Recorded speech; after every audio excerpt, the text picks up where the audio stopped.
اللہ تبارک و تعالیٰ نے دنیا ایک جیسی سب کو نہیں عطا کی، اور دینداری بھی اللہ تبارک و تعالیٰ نے سب کو ایک درجے کی نہیں نصیب فرمائی۔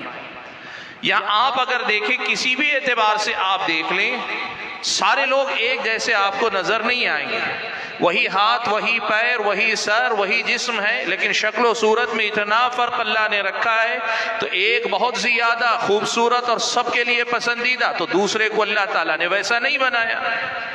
مال میں اللہ تبارک و تعالیٰ نے فرق رکھا، کسی کو بہت مال دیا تو اللہ تعالیٰ نے کسی کو کم دیا، کسی کو نہیں دیا۔ صحت و تندرستی کا معاملہ بھی ایسا ہی ہے، اللہ تبارک و تعالیٰ نے کسی کو بہت صحت مند رکھا، آخری دم تک بیمار ہی شاذ و نادر ہوتا ہے، اور کسی کی زندگی ایسی ہے کہ ہر پل آدمی بیماریوں سے پریشان رہتا ہے۔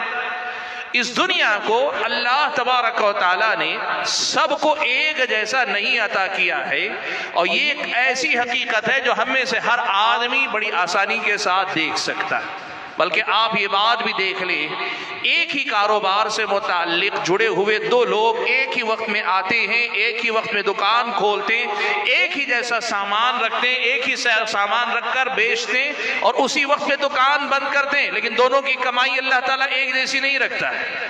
اللہ نے دنیا کے اندر فرق رکھا، اسی لیے اللہ تعالیٰ نے اس آیت میں کہا اہم یقسمون رحمت ربک، کیا یہ لوگ یہ سمجھتے ہیں کہ یہ اللہ کی رحمت کو بانٹیں گے؟ نحن قسمنا بینہم معیشتہم فی الحیات الدنیا، ہم نے لوگوں کے درمیان ان کی معیشت کو بانٹا ہے، ان کی زندگی، ان کے مال و متاع کو ہم نے بانٹا، اور ہم نے جب بانٹا ہے تو کیا کیا؟ وَرَفَعْنَا بَعْضَهُمْ فَوْقَ بَعْضٍ دَرَجَاتٍ، ان میں سے بعض کو ذرا اونچا بنایا تو ان کے مقابلے میں دوسروں کو ہم نے ذرا نیچا بنایا۔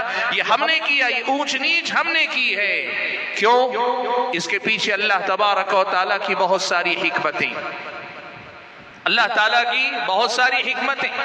ایک حکمت کا تذکرہ اللہ تعالیٰ نے اسی میں کیا، کہا لِيَتَّخِذَ بَعْضُهُمْ بَعْضًا سُخْرِيًّا، تاکہ لوگ ایک دوسرے کے ماتحت ہو کر کام کر سکیں۔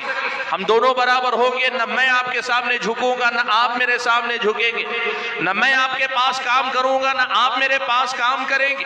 ہم سب ایک جیسے ہو جائیں تو ہمارے معاملات صحیح رخ پہ نہیں چل پائیں گے، یہ دنیا نہیں چل پائے گی۔ اللہ تعالیٰ کی حکمتیں بہت ہیں۔ ایک حکمت اللہ نے اونچ نیچ کی یہ بتائی کہ اللہ تعالیٰ چاہتا ہے کہ دنیا کا یہ نظام صحیح ڈھنگ سے چل سکے۔ ہمارے ہاں بزرگ مثال دیتے ہوئے کہتے ہیں، اللہ تعالیٰ نے ہاتھ کی 5 انگلیوں کو ایک سائز کا نہیں بنایا۔ اگر یہ 5 انگلیاں ایک ہی سائز کی ہوتی تو ایک نوالا کھانا بھی آدمی کے لیے مشکل ہو جاتا۔ دنیا چلانے کے لیے، دنیا کا نظام چلانے کے لیے اللہ تبارک و تعالیٰ نے اس دنیا میں اونچ نیچ رکھی ہے، کسی بھی اعتبار سے۔ سمجھ بوجھ میں لوگ ایک جیسے نہیں، عقل میں ایک جیسے نہیں، لوگوں کے اندر معاملات کو حل کرنے کا سلیقہ ایک جیسا نہیں۔ آپ کون سی نعمت دیکھنا چاہیں گے؟ کوئی ایک نعمت دیکھ لیں، سب کو اللہ نے ایک جیسی نہیں دی۔ ہاں ہو سکتا ہے 2-4 لوگ ایک جیسے مل جائیں، 4-6 لوگ ایک جیسے مل جائیں، لیکن سارے کے سارے لوگ ایک دم ایک جیسے ہوں، ایسا اس دنیا کا نظام اللہ تعالیٰ نے نہیں رکھا ہے۔ حاضرین گرامی قدر، آج اس مسئلے کو آپ کے سامنے ذکر کر کے میں دراصل کچھ ایسی خرابیوں کی طرف آپ کی توجہ پھیرنا چاہتا ہوں۔ جب ہم اس حکمت کو نہیں سمجھتے، اللہ تعالیٰ کی حکمت کو نہیں سمجھتے، تو بیماریاں میرے اور آپ کے اندر آتی ہیں۔ ہم اور آپ اکثر و بیشتر ان بیماریوں کا شکار ہوتے ہیں، اور ہوتے ہی نہیں، اس وقت ہے اگر ہم اور آپ اپنا سچے دل سے محاسبہ کر سکیں، یقین مانیں کہ ہمارے اندر ایسی بڑی کمزوریاں پائی جاتی ہیں۔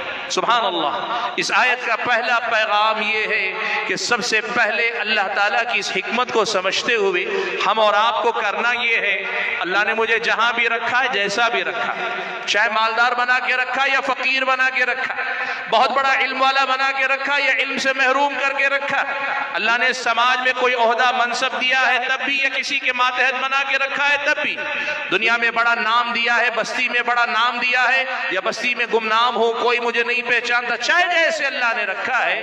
ایک مومن کی زندگی جینے کا طریقہ یہ ہوتا ہے کہ وہ یہ دیکھتا ہے میں جہاں ہوں وہاں میں اپنے رب کو راضی کیسے کروں۔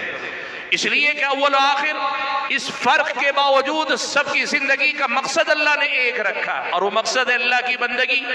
اللہ تعالیٰ کی رضا اور خوشنودی کے لیے جینا، آخرت کی کامیابی کے لیے جینا، آخرت میں اللہ تعالیٰ کو راضی کر لینے کے لیے جینا، یہی ہمارا اور آپ کا مقصد ہونا چاہیے۔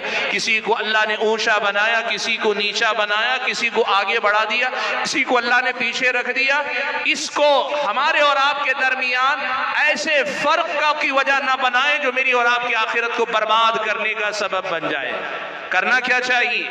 جہاں ہے مجھے یہ دیکھنا چاہیے، میں اگر فقیر ہوں تو ٹھیک ہے، مجھ پہ زکوٰۃ نہیں، مجھ پہ حج فرض نہیں ہے، مجھ پر لوگوں کے بہت سارے ذمہ داریاں مال نہیں ہے، میں فقیر آدمی ہوں، لیکن میں جہاں ہوں وہاں مجھے کیا کرنا چاہیے اللہ کو راضی کرنے کے لیے؟ اور اگر اللہ نے مال دیا، پیسہ دیا ہے، مجھے یہ دیکھنا چاہیے کہ میرے اس مال پر کس کس کا اللہ نے کس درجے میں حق رکھا، میرے اپنے حق بھی ہے، قوم و ملت کا حق بھی، جو بھی حق بنتا ہے وہ ذمہ داری مجھے ادا کرنے کی فکر کرنی چاہیے۔